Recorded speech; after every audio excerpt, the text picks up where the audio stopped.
నన్ను నమ్మి కే ర్యామ్ సినిమాకి రండి అంటూ కాన్ఫిడెంట్ కామెంట్ వదిలాడు కిరణ్ అబ్బవరం. మరి ఈ రోజే థియేటర్లోకి వచ్చిన ఈ సినిమా కిరణ్ నమ్మకాన్ని నిజం చేసిందా? దివాళీ బరిలో చివరిగా దిగిన ఈ సినిమా సాలిడ్ సౌండ్ చేసిందా? చూసేద్దాం.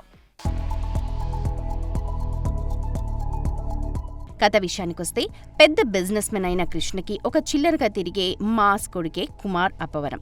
తన కొడుక్కి ఎలాగో పెద్దగా చదువు అబ్బడం లేదని కేరళలో ఓ కాలేజ్లో జాయిన్ చేస్తాడు. ఇక అక్కడ తనకి తొలి చూపులోనే మెర్సీ జాన్ నచ్చేస్తుంది. దీంతో లైఫ్ లాంగ్ ఆమెతోనే ఉంటానని ప్రామిస్ కూడా చేస్తాడు. కానీ అక్కడి నుంచి అసలు సమస్య స్టార్ట్ అవుతుంది.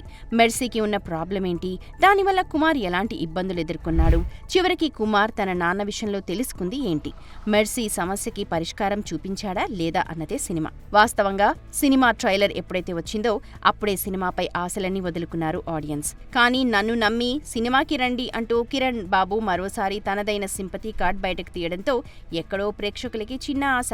అయితే ఆశ పెట్టుకోవడం మీ వంతు, వాటిని తుంచేయడం మా వంతు అన్నట్టుగా సినిమాని ఆడియన్స్ కి నచ్చకుండా చేయడంతో ఏం చేయాలో అన్నీ చేసుకుంటూ పోయాడు. కామెడీపై కాన్సన్ట్రేట్ చేశామని ఫీల్ అయిన మేకర్స్ కథని మర్చిపోవడమే ఇక్కడ మ్యాజిక్. ఇప్పటికే సినిమాలు చూడ్డంలో పీహెచ్డీ చేసేశారు ఆడియన్స్.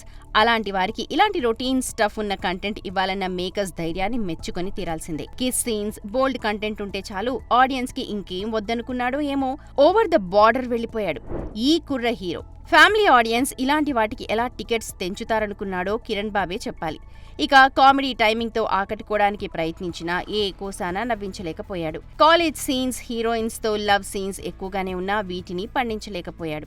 అసలే పిచ్చ పోటీ ఉన్న ఈ టైంలో ఇలాంటి సోసో కంటెంట్ డెలివరీ చేస్తే మొదటికే మోసమని మేకర్స్ ఇప్పటికీ అర్థం చేసుకోవాలి. ఓవరాల్ గా దివాళీ బరిలో చివరిగా దిగిన ఈ సినిమా కూడా టాలీవుడ్ ని ఊరించి ముంచేసినట్టే కనిపిస్తోంది. For more videos like this, subscribe Big TV channel.